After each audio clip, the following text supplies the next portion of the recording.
Merci de retour avec nous. Je vous propose donc qu'on enchaîne pour ce post-ESMO vu par Gustave Roussy avec les tumeurs cérébrales et les tumeurs ORL. J'ai le plaisir d'être accompagné par Sarah Dumont et par Caroline Even. Caro, c'est toi qui commences avec les tumeurs ORL, si tu veux bien ? Donc on commence par la première étude présentée en plénière, la Keynote 412, donc qui s'intéresse aux carcinomes épidermoïdes localement avancés, traités par radiochimiothérapie et à laquelle on a testé par rapport à la radiochimiothérapie classique l'adjonction du pembrolizumab pendant la radiochimiothérapie et en maintenance pour 14 cycles. L'objectif principal était la survie sans progression. Donc il y a eu 804 patients randomisés entre avril 2017 et mai 2019 avec des tumeurs localement avancées, donc surtout des stades 4, des tumeurs assez localement avancées, 25% d'HPV+, ce qui correspond à la population classique. Et on voit que l'étude est négative, donc avec en termes de survie sans progression, avec un petit P qui n'est pas significatif. Après, ils se sont intéressés du coup aux populations, mais qui n'étaient pas prévues. Le CPS supérieur égal à 1 était prévu dans l'étude, mais après, on verra qu'ils ont regardé sur le CPS supérieur égal à 20, qui n'était pas prévu initialement dans l'étude. Et pareil, pour les CPS supérieurs ou égal à 1, l'objectif principal est négatif. Et sur les CPS supérieurs à 20, il y a une tendance, mais ça reste négatif, mais il y a une petite tendance. Donc pour remettre dans le contexte, c'est la troisième étude qui évalue l'immunothérapie en adjonction à la radiochimiothérapie qui est négative. Les deux précédentes étaient avec des anti-PD-L1, donc on se demandait si c'était une question de classe. Là, on est avec un anti-PD1, on voit qu'elle est négative aussi. Donc les pistes pour le futur, si on essaye de faire des nouvelles phases 3, c'est est-ce qu'il faut sélectionner sur le CPS ou est-ce qu'en fait il y a un problème de séquence puisqu'on irradie beaucoup les ganglions dans la radiothérapie ORL, donc est-ce qu'on tue un peu notre source d'efficacité de l'immunothérapie? Est-ce qu'il faut faire d'autres séquences, par exemple en néoadjuvant? Donc il y a une étude Immune Boost française qui a évalué la faisabilité du néoadjuvant avant radiochimiothérapie en donnant 2 injections de nivolumab en néoadjuvant. Vous aviez donc un bras avec le nivolumab et un bras contrôle, 40 patients dans le bras expérimental, 20 patients dans le bras de référence.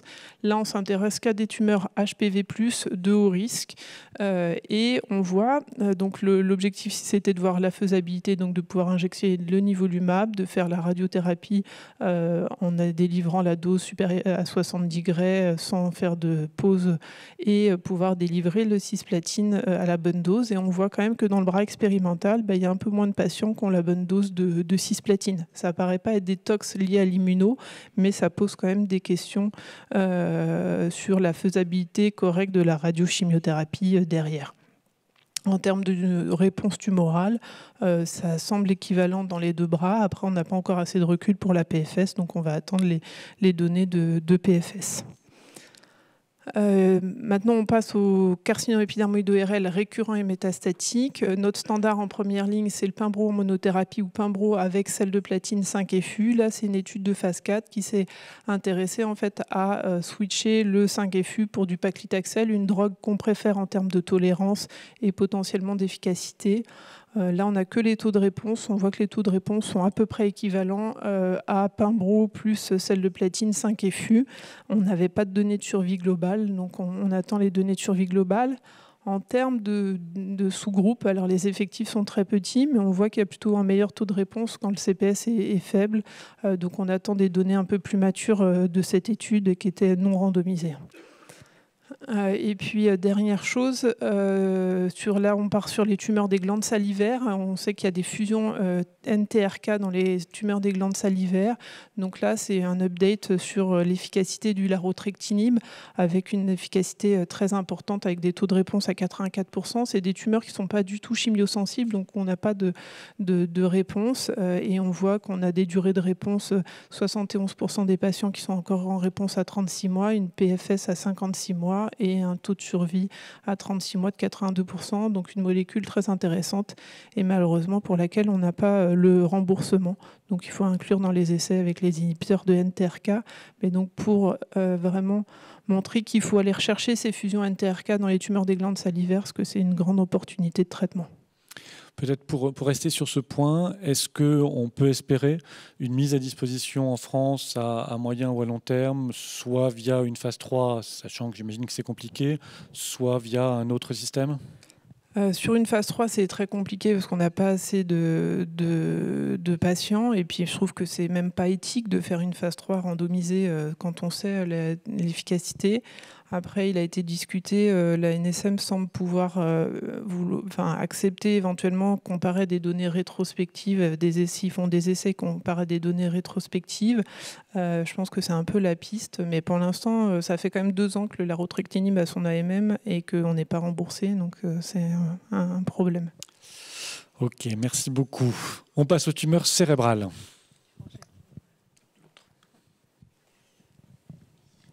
Alors moi je vais vous parler de l'actualité durant l'ESMO pour les tumeurs cérébrales. En fait, toute l'idée pendant ce congrès, c'était d'essayer d'optimiser les thérapies actuellement disponibles dans cette maladie qui est le glioblastome, qui est extrêmement péjorative en termes de pronostic. Donc c'est vraiment la radiothérapie qui est le traitement initial associé avec des agents alkylants. Et on a également l'Avastin. Et donc du coup, je vais vous montrer cette première étude qui visait le glioblastome en rechute et dans la population de patients particulièrement résistants au traitement alkylant chez les patients qui sont MGMT non méthylés.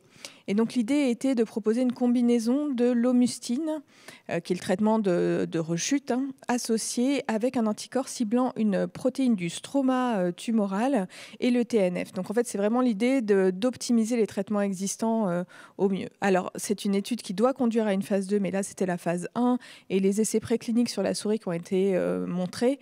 Encore une fois, on a peu de patients, on est sur 6 patients, mais c'est vrai que les résultats sont troublants d'efficacité comparés à la lomustine, qui est quand même un médicament qui donne peu de taux de réponse et avec une efficacité qui est toute relative.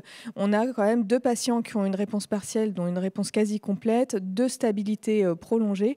C'est quelque chose à suivre. C'est vraiment des résultats qu'on ne voit pas tous les jours dans le glioblastome, même si ça paraît très modeste en nombre de patients, mais c'est quand même quelque chose d'intéressant.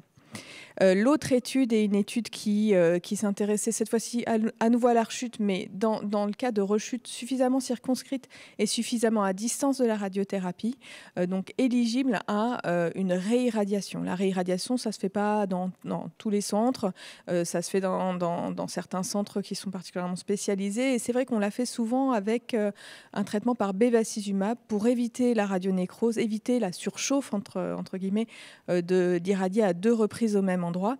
Et ben, cette étude-là est une étude qui proposait de faire une réirradiation, donc une radiothérapie hypofractionnée, associée à un anti-PD1 et l'Avastin, en fait le bevacizumab. Toute l'idée, en fait, c'est que l'immunothérapie dans les glioblastomes jusqu'à présent a été très décevante, peut-être parce que la boîte crânienne ne nous permet pas le luxe d'avoir une augmentation.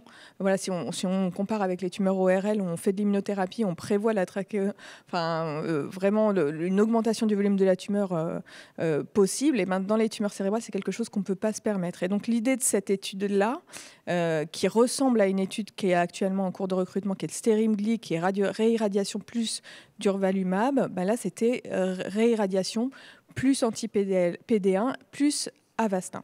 Donc ça, c'était une étude qui a pour intention de également avoir une deuxième cohorte qui regarde à ajouter un anti-IDO qui est surexprimé chez 50% des patients avec un glioblastome.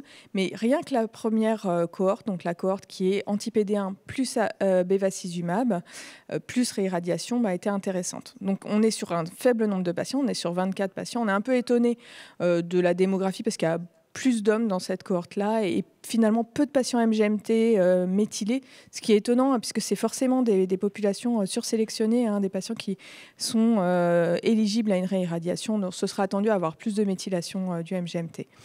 Toujours est-il que les taux de réponse sont élevés, on est autour de 60% et des contrôles de la maladie qui sont durables. On a une survie à 9 mois qui est de l'ordre de 67%, donc c'est quand même très intéressant. Mais on avait fait nous-mêmes une étude sur les patients irradiés associés à à l'Avastin réirradiés. Et c'est vrai qu'on se rendait bien compte en termes de survie qu'on était autour de 40 mois. Donc ça reste une population sursélectionnée et probablement avec un pronostic élevé. Donc à garder en tête, je dirais que c'est le design le plus pertinent pour utiliser l'immunothérapie en réirradiation. Et enfin, je vais vous parler de cette étude monocentrique qui a fait l'effort de faire un profilage moléculaire à tous leurs patients, enfin en tout cas à 429 patients atteints de glioblastome, soit au diagnostic, soit à la rechute. Alors la première conclusion, c'est que déjà c'est parfaitement faisable. Il y avait uniquement 10 patients pour lesquels la technique n'a pas marché. Donc on a 419 prélèvements qui ont été étudiés. En termes d'anomalies retrouvées, c'est descriptif, c'est quelque chose qu'on attend, c'est-à-dire CDKN2A, EGFR. Mais ce qui est vraiment intéressant, c'est que parmi ces patients-là, on a 8% des patients qui ont reçu un traitement personnalisé, avec certains patients avec une réponse au traitement. Alors c'est sûr que c'est peu de patients, mais il faut bien se rappeler, dans le glioblastome, on n'est pas dans un désert médical, on est dans un désert thérapeutique. Et donc c'est vrai que c'est quasiment inentendable en fait que ces patients-là n'aient pas de profilage moléculaire et que les patients avec des anomalies moléculaires passent entre guillemets entre nos doigts parce qu'ils n'ont pas eu accès à un profilage moléculaire. Donc on se débrouille entre guillemets avec des laboratoires pharmaceutiques prêts à financer ces tests moléculaires en cas de molécules disponibles dans des essais thérapeutiques. Et pour répondre peut-être à la question de Karim, peut-être que ce sont des programmes comme Accès, ce qu'on avait fait à Accès Pimbro, Accès Crizotinib, qui sont une solution possible à ces anomalies pantumeurs, quoi. Merci beaucoup Sarah. Je vois qu'on est un peu en dehors des temps, donc je ne vais pas vous poser de questions dans la salle. S'il y a des questions à l'une ou l'autre des oratrices, vous n'hésitez pas à la pause. Restez avec nous. On passe juste après aux tumeurs cutanées et cette session sera animée par Alexandra Larry. Merci beaucoup à toutes les deux.